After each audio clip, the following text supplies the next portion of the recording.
So this is a very critical moment in the whole console discussion.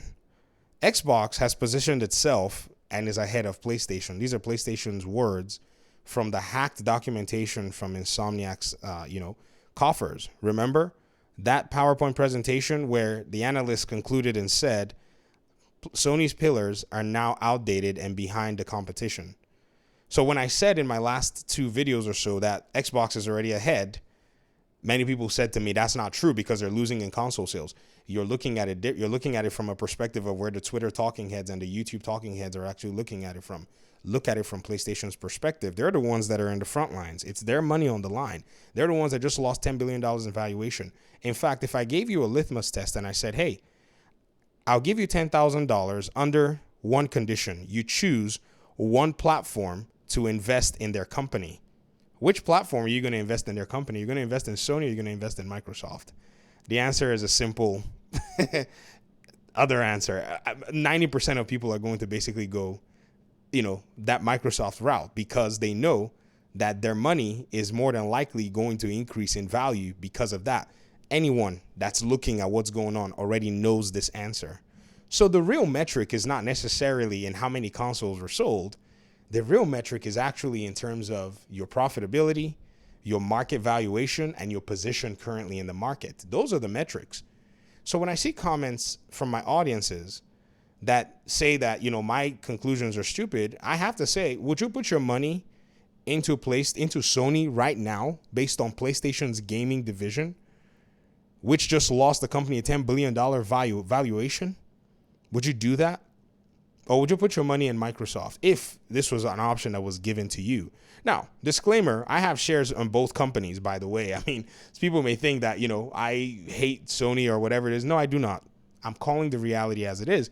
And there's a comment that actually, in my opinion, really stands out to me. So one of my audience members, they said, in my last two videos where I said, the console war was over, they said, are you seriously saying Xbox is better than PlayStation? I'm not saying that. I'm saying that Xbox is ahead. Actually, no, I'm saying that Sony said that Xbox is ahead of them. Sorry, I hate to be mean, this person writes, but I mean to be mean here, but stop being so stupid. What have I done? I've only told you what Sony has said.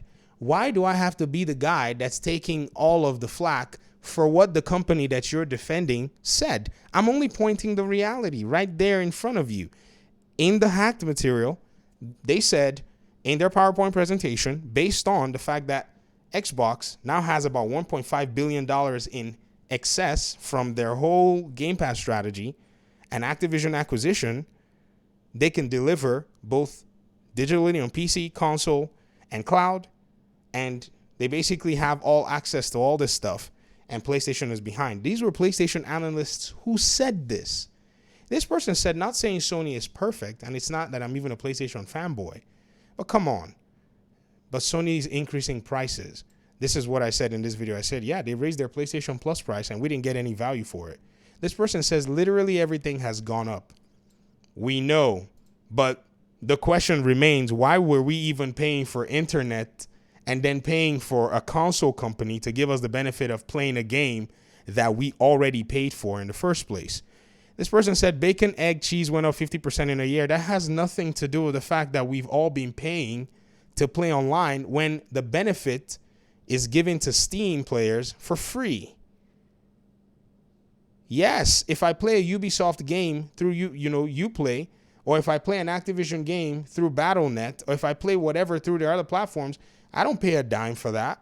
But on PlayStation, I have to pay for PlayStation Plus, which is a significant source of Sony's revenue. And then they raise the price, and the so-called extra benefit of you renting the games, where if you don't pay, they lock you out of them. They basically give you these really interesting, weird, weak titles that you don't even remember to touch. You really think the prices of Sony wouldn't? Is it because things went up? It was a cash grab. Everybody knew it was a cash grab because the price then eventually cut just a few months after they had raised it. They basically went ahead and cut the price back to the original price. And then they said, oh, but Microsoft didn't increase their prices yet. Yo, Microsoft did increase the price for Game Pass, but it was so insignificant and people who got value from it just left it the way it is. Because Game Pass has already been mathematically calculated to ensure that it's at least profitable because of the high amount and the high cost of acquiring content for it. This is Microsoft you're talking about. These guys know how to make money. They're not the good guys here. Nobody said that. Who said that they were the good guys? They're all the same. They want your credit card number and they want your money. They want to keep you in their ecosystems. But one of them is making an effort. The other one didn't seem to be. That's been my argument all this while. And just like Netflix, they sucker enough people in and then increase the price for years to come. This person just missed the fact that they basically just talked about exactly what PlayStation just did. They suckered you in with their console and then they increased the price of PlayStation Plus, a service that you need not pay for, and they keep doing it for years. You see, you're basically saying exactly what I'm saying, but your lens might be a little foggy in this case. And then they say, why adding more BS value? That's exactly what PlayStation did. That's what I'm saying, actually. In terms of Game Pass, when we look at Game Pass from a value perspective and we calculate the amount that you spent on your Game Pass subscription compared to the games that you got from your Game Pass subscription, it's a clear winner. I mean, somebody did the math, didn't they? They said about $8,000 worth of games were added to Game Pass in 2023. Right? About $8,000, $9,000. That's what the estimates said. Actually, it was PlayStation that added about $8,000 worth of games. And then when they did the estimate, they found out that Game Pass actually added about 5,000 in 2023. Even though you might think that PlayStation Plus was the winner, but at the end of the day, they began with Microsoft's golden child to ultimately find out that $5,139 worth of games have been added to Game Pass in 2023 across Xbox consoles, cloud, and PC. Taking out the cost of Game Pass Ultimate subscription, that still comes out to a hearty $4,900. In other words, you're still getting significantly more out of the subscription than you're paying. And especially when the heavy hitters like Xbox's exclusive Starfield, Lies of P, this is before all these games came out, and so much more, all in a single year. Naturally, these big releases aren't cheap if you were to buy them outright. So basically, when you factor everything in, Game Pass still provided more value for you. So this conversation and this point that is being raised, these are influenced by talking points from the talking heads and the Twitter heads, not considering what is really at stake. What happens when one of the major competitors falls behind because right now it feels like the perfect storm? And this person also went ahead and said something, and I want to read the whole, comment, because they're going to accuse me, and maybe I don't want them to accuse me of saying I didn't read anything. They said to me, Microsoft is losing the console war by two things: console sales, which they don't release anymore. Why that is, guys, console sales don't matter because you're selling these things at a loss. Microsoft has subverted the console sale paradigm and the console sale restriction and constraint. And then they said Microsoft hasn't made a truly quality game in over 10 years. What you think is quality is subjective, right? But I will say maybe a game that matches the visuals and say the kinds of games that PlayStation has made in the last few years. Yes, Microsoft hasn't made a game like that yet in a while. But still, have those games really benefited PlayStation other than just perception? Have those games not necessarily overall shot PlayStation in the foot because the production costs for those games have risen over the years? And basically, PlayStation's gaming division's expenses are what the investors and everybody has been talking about lately. So how has that strategy come to influence the main, most critical and most essential metric at the end of the day? Other than make the eyes of the gamer all googly in the pockets of the producer, it's become an eyesore and a burden. So Xbox basically taking the much more conservative path because they were limited and they knew they didn't have that market share, could not play this tit for tat with PlayStation, seemingly has been able to come out somewhat ahead, like PlayStation said, because they decided they were going to go with a different strategy. Those $200 million, $300 million games,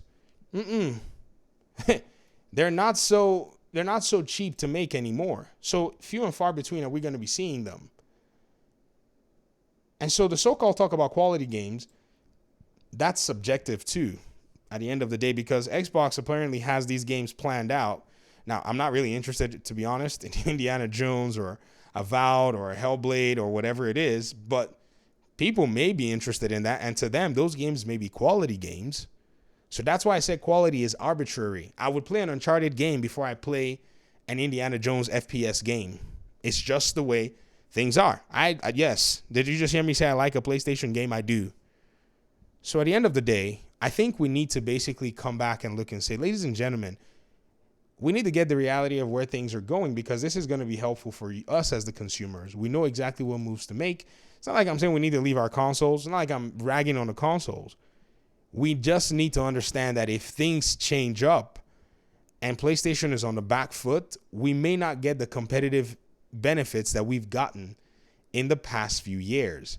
It's because of the competition and because of, Xbox's, grits to stay in the market regardless, that we've gotten heavy competition. So what needs to happen now is that PlayStation needs to basically come back and serve its own customers. And I'm sure that's what's going to happen. This is going to eventually turn out to be either for one way, it's going to be good for, the player at the end of the day, but it had to happen. If not, PlayStation was just going to go ahead and be doing exactly what that person was about to blame Microsoft, for something that they hadn't done, but would do. And if you see the way that language went, they were like, oh, they want to rake you in and then lock you into the ecosystem and then add more BS value and then charge you more. Something that PlayStation has been doing. Wow, I didn't need to argue that. That kind of wrote itself. Thanks for watching the video. Appreciate you guys so much. Peace out.